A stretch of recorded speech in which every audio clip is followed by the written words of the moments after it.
सोमवार का दिन शंकर भगवान को समर्पित होता है। आज के दिन भक्त भोलेनाथ को प्रसन्न करने के लिए विशेष पूजा अर्चना करते हैं। कुछ लोग आज के दिन व्रत भी रखते हैं ताकि शिव जी की विशेष कृपा प्राप्त की जा सके। सोमवार व्रत की विधि। नारद पुराण के अनुसार सोमवार व्रत में व्यक्ति को प्रातः स्नान करके शिव जी को जल और बेलपत्र चढ़ाना चाहिए तथा शिव गौरी की पूजा करनी चाहिए। शिव पूजन के बाद सोमवार व्रत कथा सुननी चाहिए।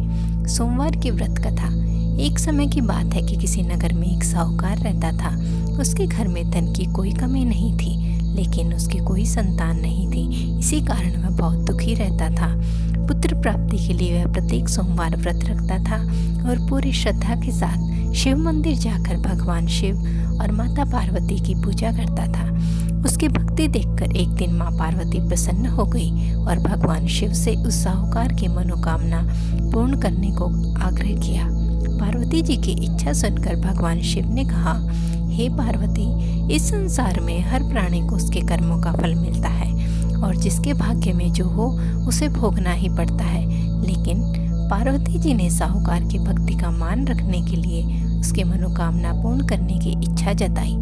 माता पार्वती के आग्रह पर शिव जी ने साहूकार को पुत्र प्राप्ति का वरदान तो दिया, लेकिन साथ में यह भी कहा कि उसके बालक की आयु केवल 12 वर्ष होगी।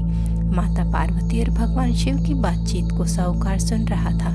उसे ना तो इस बात की खुशी थी और ना ही दुख। वह पहले की भांति शिव जी की पूजा करता रहा। कुछ समय के बाद साहूकार के घर में पुत्र का जन्म हुआ। जब वह बालक 11 वर्ष का हुआ तो उसे पढ़ने के लिए काशी भेज दिया गया।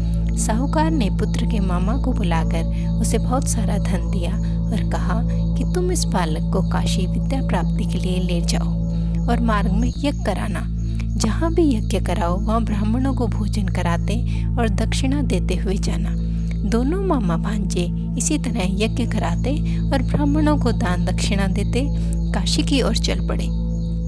रात में एक नगर पड़ा और जहाँ नगर के राजा की कन्या का विवाह था, लेकिन जिस राजकुमार से उसका विवाह होने वाला था वह एक आंख से काना था। राजकुमार के पिता ने अपने पुत्र को काना होने की बात को छुपाने के लिए एक चाल सोची। साहूकार के पुत्र को देखकर उसके मन में एक विचार आया। उसने सोचा, क्यों न इस लड़के को दूल्हा बनाकर राजकुमारी से विवाह करा दूं। विवाह के बाद इसको धन देकर विदा कर दूंगा और राजकुमारी को अपने नगर ले जाऊंगा। लड़के को दूल्हे के वस्त्र पहनाकर राजकुमारी से विवाह करा दिया गया। लेकिन साहूकार का पुत्र बहुत ईमानदार था। उसे यह बात न्याय संगत नहीं लगी। उसने अवसर पाकर राजकुमारी की चुन्नी के पल्ले पर लिखा कि तुम्हारा विवाह तो मेरे साथ हुआ है, लेकिन जिस राजकुमार के संग तुम्हें भेजा जाएगा वह एक आंख से काना है। मैं तो काशी पढ़ने जा रहा हूँ। जब राजकुमारी ने चुन्नी पर लिखी बातें पढ़ी तो उसने अपने माता पिता को यह बात बताई। राजा ने अपनी पुत्री को विदा नहीं किया, जिससे बारात वापस चली गई। दूसरी ओर साहूकार का लड़का और उसका मामा काशी पहुंचे और वहां जाकर उन्होंने यज्ञ किया। जिस दिन लड़के की आयु 12 साल की हुई उस दिन भी यज्ञ रखा गया। लड़के ने अपने मामा से कहा कि मामा, मेरी तबीयत कुछ ठीक नहीं है। मामा ने कहा, तुम अंदर जाकर सो जाओ। शिव जी के वरदान अनुसार कुछ ही देर में उस बालक के प्राण निकल गए। मृत भांजे को देखकर उसके मामा ने विलाप शुरू किया। संयोगवश उसी समय शिव जी और माता पार्वती उधर से जा रहे थे। पार्वती जी ने भगवान से कहा, स्वामी, मुझे इसके रोने के स्वर सहन नहीं हो रहे।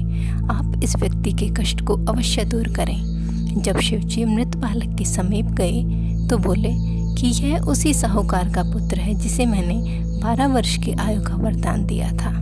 अब इसकी आयु पूरी हो चुकी है। लेकिन मातृभाव से विभोर माता पार्वती ने कहा, हे महादेव, अब इस बालक को और आयु देने की कृपा करें, अन्यथा इसके वियोग में इसके माता पिता भी तड़प तड़प कर मर जाएंगे। माता पार्वती के आग्रह पर भगवान शिव ने उस लड़के को जीवित होने का वरदान दिया।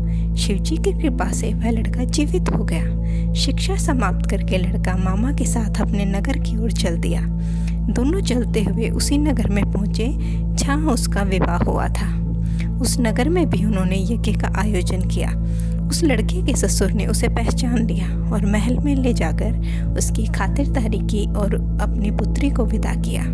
इस साहूकार और उसकी पत्नी भूखे प्यासे रहकर बेटे की प्रतीक्षा कर रहे थे। उन्होंने प्रण कर रखा था कि यदि उन्हें अपने बेटे की मृत्यु का समाचार मिला तो वह भी प्राण त्याग देंगे, परंतु अपने बेटे के जीवित होने का समाचार पाकर वह बेहद प्रसन्न हुए। उसी रात भगवान शिव ने व्यापारी के स्वप्न में आकर कहा, हे श्रेष्ठी, मैंने तेरे सोमवार के व्रत करने और व्रत कथा सुनने से प्रसन्न होकर तेरे पुत्र को लंबी आयु का वरदान दे दिया। इसी प्रकार जो कोई सोमवार व्रत करता है या कथा सुनता है और पढ़ता है, उसके सभी दुख दूर होते हैं और समस्त मनोकामनाएं पूर्ण होती हैं। ओम नमः शिवाय।